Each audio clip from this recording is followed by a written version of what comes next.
Ben, I hope you're not yet tired of the research details. I hear that research is not exactly everyone's favorite topic, but I think so far so good. So I'm going to talk about the research that we did. If tech allows. So I think, thank you so much, George, because you've already highlighted some of the aspects that we were thinking of. So I'll just go straight to the issues that we were looking at in media houses.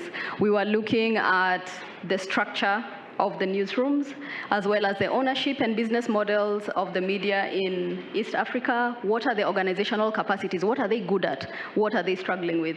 Then we also looked at the financial performance in 2018 and 2019, just before COVID, to see how are media houses performing at the time.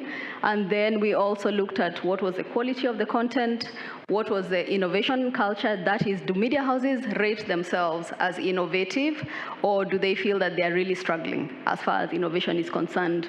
We also looked at the impact of COVID-19, because this is something that happened just as we were undertaking our research, and we realized that this would impact the media houses.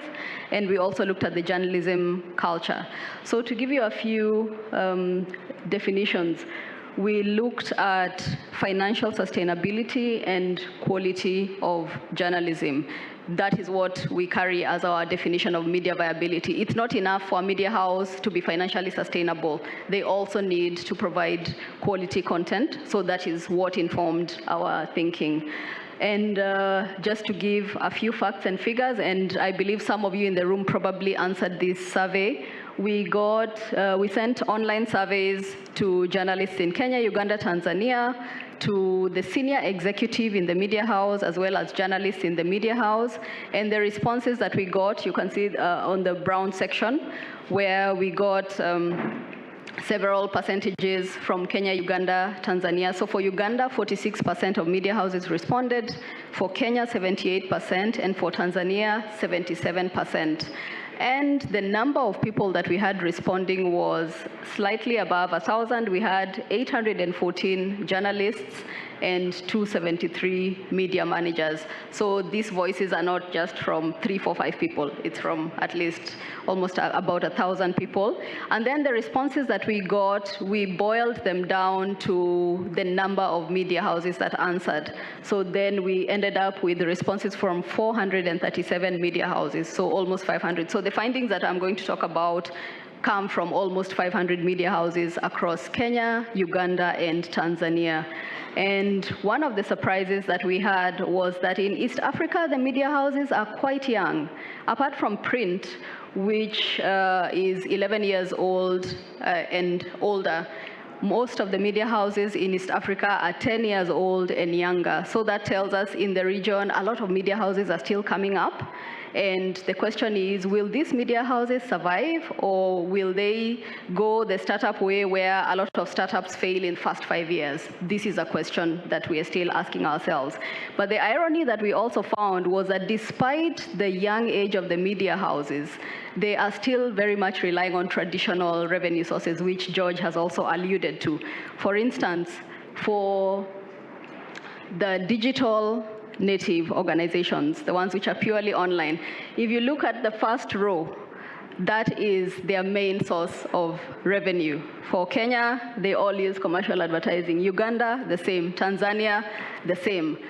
Not so many use sponsored content or related services or products. So this is already a question, which other revenue models could we already start thinking about, apart from relying on the tradition that we are used to? So then a summary about the revenue sources. Still, we found that media houses were using up to 12 revenue sources, but the biggest chunk was commercial advertising.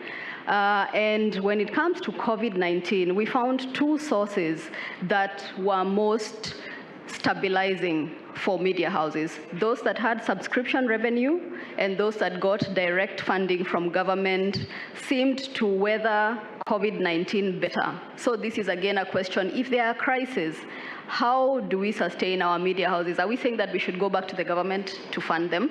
Are we saying that we should rely on our consumers who will subscribe to us to keep us afloat? So this is a question which I think we can think about further. And for the digital news native organizations, that is the media houses that are purely online, we found that if they had more revenue sources, their performance tended to go down. But if they had fewer revenue sources, their performance was more stable. So this is also an issue of, if you as a media manager are working on 15 revenue sources, then sometimes you will not have enough time to deal with other aspects of the media, maybe content or maybe other aspects, such that you spread yourself thin and then your performance goes down instead of going up. So that was another interesting finding. And then for quality of journalism, which George has already alluded to as well, what was ranked highly was the processes, such as fact-checking, such as giving both sides of a story, having different sourcing for news stories. All these were ranked highly. If you look at the first column, which is 4.23, all of them are above 4, and the highest ranking was 5. So the newsroom processes were ranked very highly. But when it comes to pay, when it comes to editorial independence, then the media houses were a bit more 50-50 about whether this is what is happening in their media houses or not.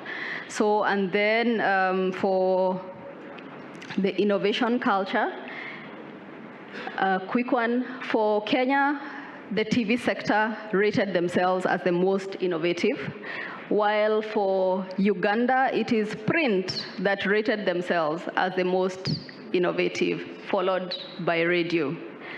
And then for Tanzania, it is multimedia organizations that rated themselves as most innovative, as well as TV. So for us, the surprise was print rating themselves as the most innovative in Uganda.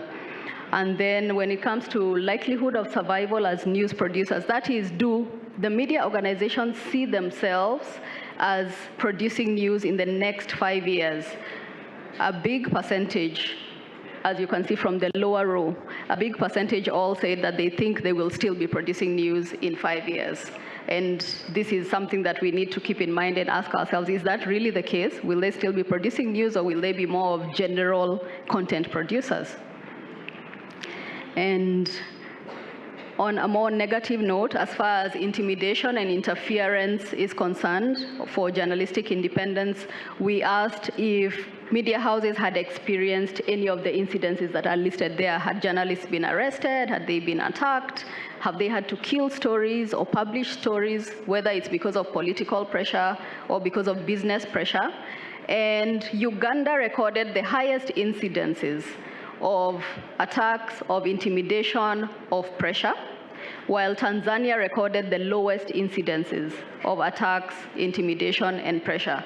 So, and Kenya was somewhere in the middle. So generally in the region, we are still not yet doing well as far as journalistic independence is concerned. We still have some way to go in supporting media freedom. And then finally, in terms of organizational capacities, the most highly ranked organizational capacity was that the media houses have staff from diverse backgrounds, including women and marginalized groups. So all media houses felt that they were doing excellent on this aspect. But the irony was, when we looked at the people who answered our survey, among the journalists, 2/3 were men. Among the managers, 3/4 were male. But the thinking was, we are doing very well as far as diversity is concerned. So I think this is something we need to ask ourselves. Do we really, what is our understanding of diversity?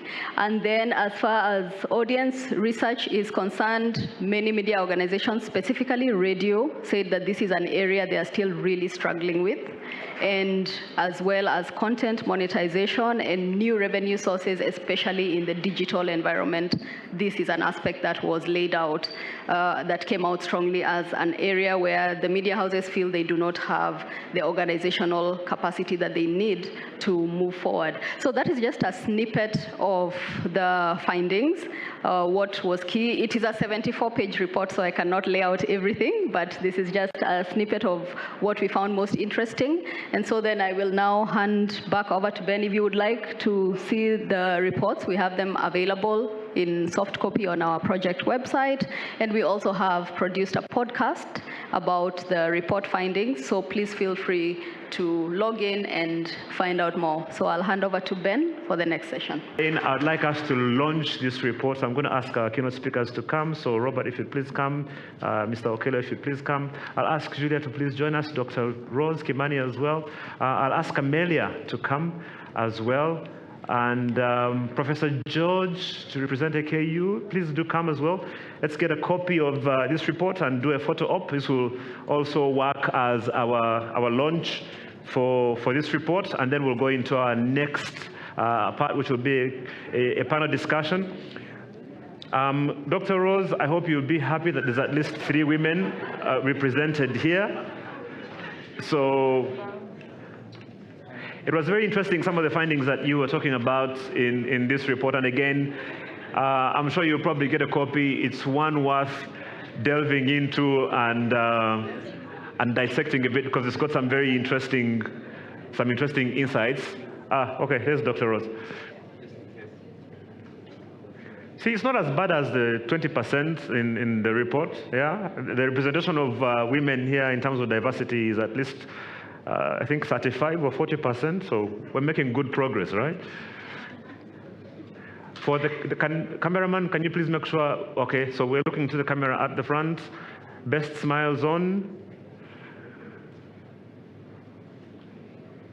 All right, and this serves as our official launch for the report.